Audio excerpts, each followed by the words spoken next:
Staying on the same subject of the Holocaust, joining us now in studio are Iran Baruch from Bina, the Jewish Movement for Social Change, and Rabbi Yitzchak Marmerstein from the Rabbi Kook House in Jerusalem. Gentlemen, welcome. Shalom. How can we make sure that this story of the Holocaust stays and remains in the hearts of minds of the next generation and the following generations after? I'm quite sure that the story will stay. And I think the big question is, what kind of story we'll be telling our grandchildren? We have a story, our biggest narrative is the Exodus from Egypt. This is a story that we are telling our young generation for 3,000 years now. And the Holocaust is a very close story. So I'm sure that this narrative, will stay with us.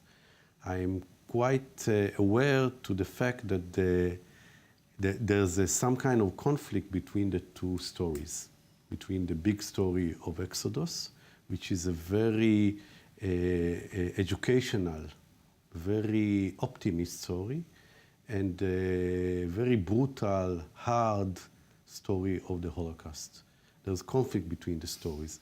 And I think to be able to pass it through to the next generation, we should think about what story we want to tell. Not only just, to remember. We will remember. We are a nation of memory. I'm sure about it. But the question is, what kind of memory? And what kind of memory do you think? Look, this is a big discussion. As I said before, it's not an optimist, a nice story like the whole story of the Exodus. It's very close in time now.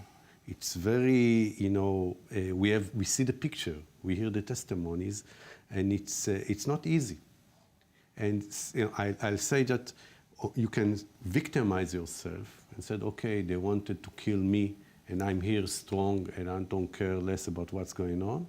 Or you take this lesson as a universal lesson to try to make some message to the world with this awful story that happened to us. And I think between those two pillars, we are trying to find the right way to give the story to the next generation. Yitzchak, what do you think? Well, the way I understand it and the way I've come to learn from the overall Torah of Rav Kook and the Torah of history, the way Rav Kook explains it is that we're in an unfolding historical narrative that is, in this particular battle, you could say Esav and Jacob, Esav and Yaakov, and we have to understand that the Holocaust, as it were, came out of a series of events or epochs that one could easily identify, and as Rav Kook puts it, in 6 basic steps. Esav, grandfather to Amalek, becoming Edom, becoming Rome, Hadrian destroying Israel and creating Palestine. Christianity then develops in that culture. Amalek unites with Christianity. Martin Luther in Germany in the 1700s, and in that framework of history came Hitler. It didn't come out of somewhere else. It came out of that. So that's the story. That's a Torah story about what the history that we're experiencing. And I think it's important for people to understand it in context, that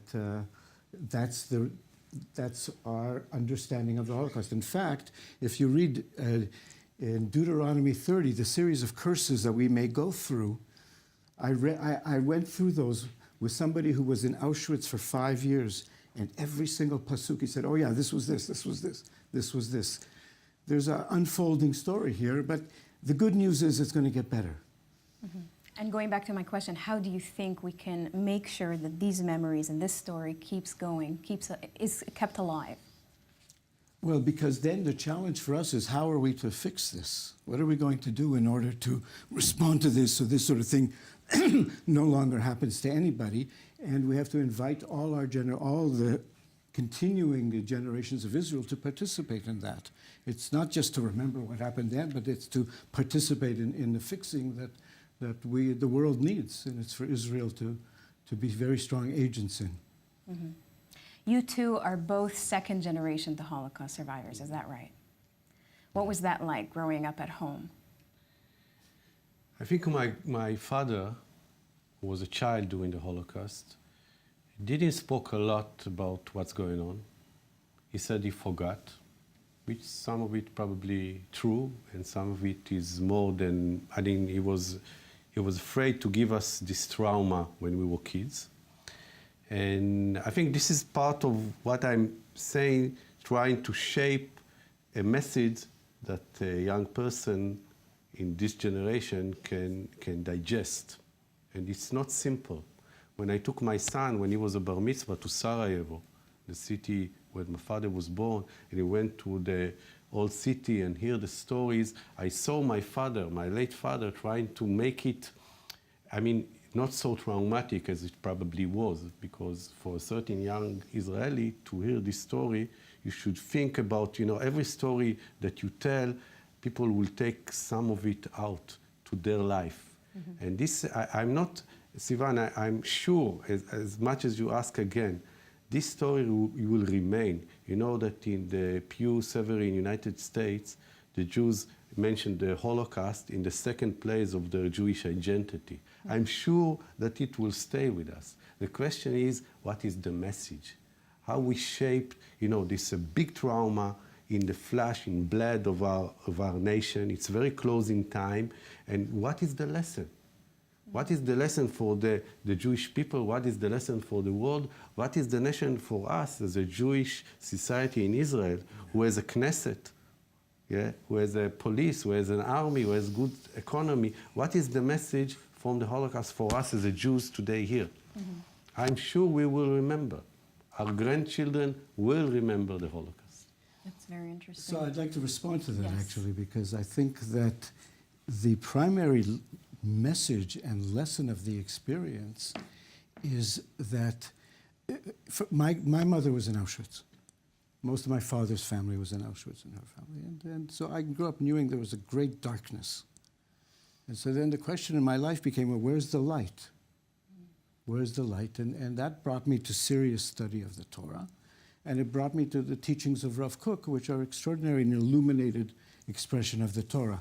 And he explains very clearly that this confrontation with evil, with Hitler and all the faces of evil that we're facing now, is the challenge of Israel to show, and we have to take it on and show the world that the world needs to run not by power and might, but by chesed, tzedek, mishpat, kindness, righteousness, justice, and that the struggle against power and just raw power for the sake of it, of just for its own glorification, is the struggle that we've always been against.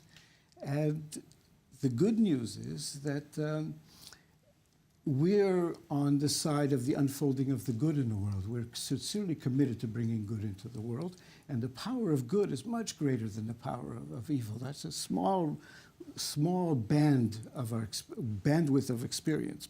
Most of existence is very, very good. And so the power of good is much stronger.